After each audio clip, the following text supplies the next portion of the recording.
تمام تعریف اللہ کے لیے، یہ آدھا ترجمہ ہے۔ تمام تعریف اور تمام شکر، تمام تعریف اور تمام شکر اللہ تعالیٰ کے لیے۔ حمد کے لفظ میں، عربی کے حمد کے لفظ میں دو چیزیں شامل ہیں۔ ابھی میں نے ان دو چیزوں کا آپ کے سامنے ذکر کیا، وہ کیا دو چیزیں ہیں؟ تعریف اور شکر۔ تعریف اور شکر دو الگ الگ چیزیں ہیں۔ تعریف اور شکر ہمارے ہاں دو الگ الگ چیزیں ہیں۔ آپ جس کی تعریف کرتے ہیں اس کا شکر نہیں کرتے۔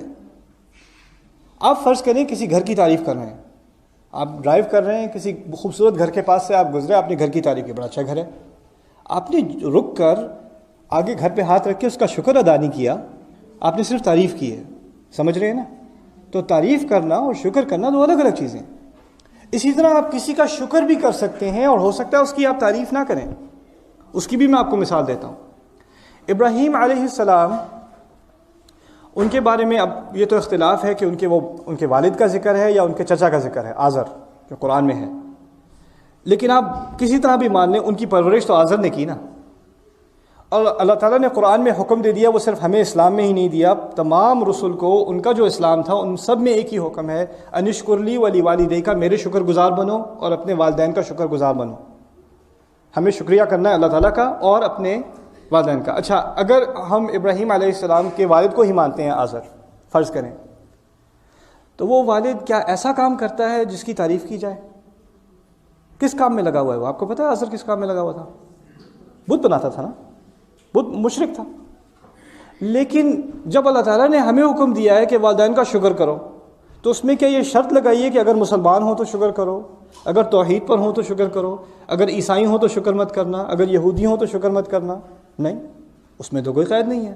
اگر والدین ہوں تو شکر کرو، یہاں تک کہ وَإِن جَاهَدَاكَ عَلَىٰ أَن تُشْرِكَ بِمَا لَيْسَ لَكَ بِهِ عِلْمٌ، اگر تمہارے خلاف بھی وہ لگے رہیں، تمہارے خلاف کوششیں کریں کہ تم بھی شرک کر لو، تب بھی ان بات مت سننا ان کی، لیکن شکر گزار پھر بھی تمہیں ہونا ہے۔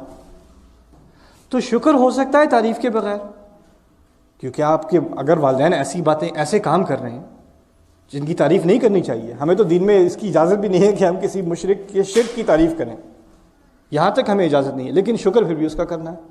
دوسری مثال میں آپ کو قرآن سے دیتا ہوں، فرعون کی۔ فرعون نے اپنے گھر میں کسے پالا ہے؟ موسیٰ علیہ السلام کو۔ موسیٰ علیہ السلام سالوں بعد واپس آ رہے ہیں، اور جب آپس میں ان کی بات چیت پہلے عرصے بعد ہو رہی ہے تو فرعون نے اپنا احسان جتلایا ہے، أَلَمْ نُرَبِّكَ فِينَا وَلِيدًا وَلَبِثْتَ فِينَا مِنْ عُمُرِكَ سِنِينَ، کیا ہم نے تمہیں اپنے ساتھ بچے کی طرح نہیں پالا بڑا کیا تمہیں اس گھر میں؟ تم نے ہمارے ساتھ اتنے سال نہیں گزارے، تم ایسے بات کرتے ہو میرے ساتھ؟ تمہیں شرم نہیں آئی میرے آگے اس طرح سے گستاخی کرنے کی؟ اس طرح بات کرتے ہو میرے آگے؟ یہ بات فرعون نے کی تھی موسیٰ علیہ السلام سے، قرآن میں موجود ہے۔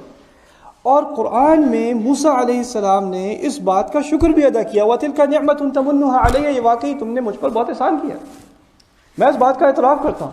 اچھا، موسیٰ علیہ السلام اس کی تعریف تو کبھی نہیں کریں گے، لیکن اگر احسان ہے تو کرنا کیا ہے؟ شکر۔ میرا کہنے کا مقصد یہ ہے کہ تعریف میں اور شکر میں فرق ہے، یہ دو الگ الگ چیزیں ہیں۔ اور جب ہم الحمدللہ کہتے ہیں تو ہم نے کیا کیا چیزیں شامل کر دیں؟ ایک طرف حمد اور دوسری طرف، ایک طرف تعریف اور دوسری طرف شکر، دونوں چیزیں ہم نے ملا دی۔ اچھا، اب عربی کی طرف آئیے ذرا۔ عربی میں ایک اور لفظ ہے مدح، مدح جسے ہم مدح کہتے ہیں اردو میں، مدح کا لفظ ہے عربی میں۔ مدح کے معنی ہے تعریف، مدح کے معنی ہے تعریف۔ عربی میں ایک اور لفظ ہے، وہ اردو میں بھی ہے، اس کا عربی کا لفظ ہے ثنا، اسے ہم ثنا کہتے ہیں۔ حمد و ثنا سنا ہے کبھی؟ حمد و ثنا، تو ثنا بھی تعریف کا لفظ ہے۔ تو اب میں آج آپ کو کچھ عربی کے الفاظ بھی سکھا دوں چلتے چلتے۔ حمد کا معنی کیا ہے؟ تعریف، اور اگر بہت زیادہ تعریف ہو، بہت بڑھ چڑھ کے تعریف ہو تو اسے ثنا کہا جاتا ہے۔ مدح عام تعریف، ثنا بہت بڑھ چڑھ کے، بہت ہی زیادہ تعریف، مبالغہ کر کے تعریف، مبالغہ آرائی کر کے تعریف، اسے ثنا کہتے ہیں۔ اچھا، اگر قرآن کہتا المدح للہ، المدح للہ کہا تو یہ ہے الحمدللہ، المدح للہ، اردو ترجمے میں کیا لکھا ہوتا؟ اگر المدح للہ لکھا ہوتا قرآن میں تو ترجمے میں پھر بھی لکھا ہوتا تمام تعریف اللہ تعالیٰ کے لیے، ہمیں تو فرق ہی نہ پتہ چلتا۔ لیکن مدح میں کیا چیز شامل نہیں ہے؟ اب میں آپ سے پوچھتا ہوں، مدح میں کیا شامل نہیں ہے؟ شکر شامل نہیں ہے، شکر شامل نہیں ہے۔ اچھا، اگر قرآن کہتا الشکر للہ، اگر قرآن میں لکھا ہوتا الشکر للہ تو شکر تو شامل ہوتا، پھر کیا شامل نہ ہوتا؟ تعریف شامل نہ ہوتی۔ دونوں طرح سے بات آدھی رہ جاتی ہے۔ اور اگر یہ بھی قرآن کہہ دیتا المدح والشکر، وا کے معنی کیا ہے عربی میں پتہ ہے؟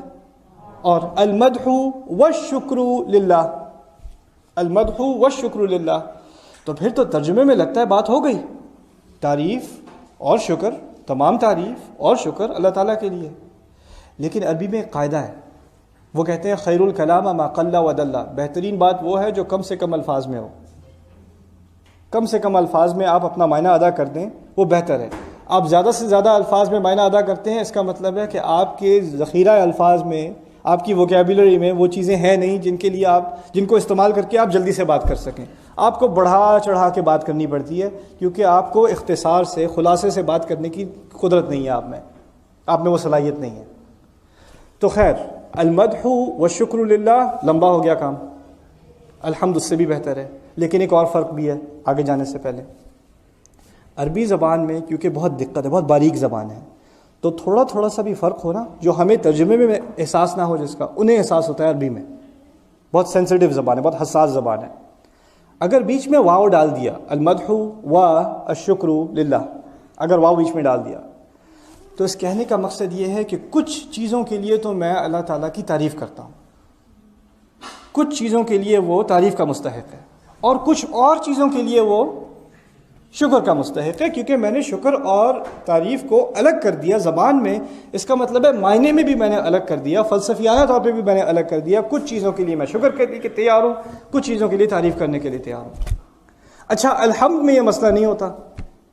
الحمد میں جس چیز کی تعریف کروں گا اسی چیز کا شکر بھی کروں گا، جس چیز کا شکر کروں گا اس چیز کی تعریف بھی کروں گا، اور یہ بھی نہیں کہ ایک پہلے کروں گا پھر بعد میں دوسری کروں گا، اور پہلے ایک ساتھ ہی کرنی پڑے گی، ایک ساتھ ہی کرنی پڑے گی۔ دوسری عظیم بات یہ کہ مدح کا لفظ عربی میں، اس میں نیت شامل نہیں ہے۔ عربی کے لفظ میں جب آپ لغت میں بحث میں لگے، لسان العرب بہت بڑی بڑی ڈکشنریز ہیں عربی زبان کی، ہماری اردو اور انگلش کی طرح کی ڈکشنریز نہیں ہے جہاں آپ نے ایک لفظ دیکھا اور اس کا آگے معنی دیکھ لیا، نہیں نہیں نہیں۔ عربی میں ایک لفظ ہوتا ہے، پھر اس پہ 4 صفحے کی بحث ہوتی ہے، ایک لفظ پہ، پھر دوسرا لفظ ہوتا ہے اس پہ 4 صفحے کی بحث ہوتی ہے، کیونکہ بہت باریک زبان ہے، وہ چاہتے ہیں کہ آپ سمجھیں ایک ایک لفظ کو آپ بہت گہری طرح سمجھیں۔ اچھا، اب مدح کے بارے میں جو بات لغوی ان کے جو اہل لغت ہیں انہوں نے کہی ہے کہ مدح میں نیت نہیں ہوتی، نیت شامل نہیں ہوتی۔ مثلا آپ نے کھانا پکایا، میاں گھر پہ آئے، 2 نوالے کھائے، ہاں بڑا اچھا کھانا ہے، بہت اچھا بنایا آج، شاید ان کے دل میں یہ بات نہیں ہے، مدح تو کر دی، لیکن آپ کو اچھی طرح پتہ ہے کہ آپ نے نمک جان بوجھ کے نہیں ڈالا تھا، یہ صرف تجربہ تھا کہ وہ کہتا ہے کہ نہیں کہتا، رائٹ؟ پھر بھی مدح کر دی، حمد نہ ہوئی۔ حمد اس وقت ہوتی ہے جب نیت بھی ساتھ میں ہو، تعریف کی ہے، شکر کیا ہے، لیکن نیت بھی ساتھ میں ہے، نیت بھی ساتھ میں ہے۔ اچھا، اب الحمدللہ کا سو فار جہاں تک ہم پہنچے ہیں ابھی تک، جہاں تک بات پہنچی ہے، اس سے پھر مقصد کیا ہوا کلام کا؟ ان چیزوں کا فائدہ کیا ہے؟ فائدہ ان کا یہ ہے کہ ہمارا جو نظریہ ہے، جس نظر سے ہم دنیا کو دیکھتے ہیں، اپنی زندگی کو سمجھتے ہیں، جو کچھ میرے ساتھ ہو رہا ہے، یا تو میری جاب میں کچھ مسئلہ چل رہا ہے، یا گھر پہ کوئی مسائل ہیں، یا کوئی پیسوں کے معاملے میں مسئلے ہیں، یا صحت کا مسئلہ ہے، یا رشتہ داروں کا مسئلہ ہے، یا سسرال کا مسئلہ ہے، کوئی بھی مسئلہ ہے، تو پہلے الفاظ جو میری زبان سے مسلمان کے طور پہ نکلتے ہیں وہ کیا نکلتے ہیں؟ الحمدللہ۔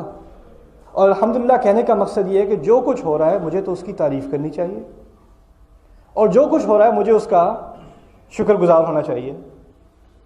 یعنی الحمدللہ کہنے کے بعد میرے پاس شکوے کی گنجائش نہیں رہی، یا تو ہم شکوے والے لوگ ہیں یا ہم الحمدللہ والے لوگ ہیں۔ اس سے انسان کی ذہنیت پہ بہت اثر پڑتا ہے ان الفاظ سے، الحمدللہ سے۔ الحمدللہ کوئی چھوٹا سا کلام نہیں ہے، اور ہمارے ہاں الحمدللہ تو اس وقت بھی کہا جاتا ہے جب ہمارے دل میں شکوہ ہو، شکل پر شکوہ ہو، کیا حال چال ہے، بس الحمدللہ یار کیا بتاؤں پھر وہ الحمدللہ نہیں ہے، کیونکہ لغت کے اعتبار سے حمد میں نیت شامل ہے، حمد میں سچائی شامل ہے۔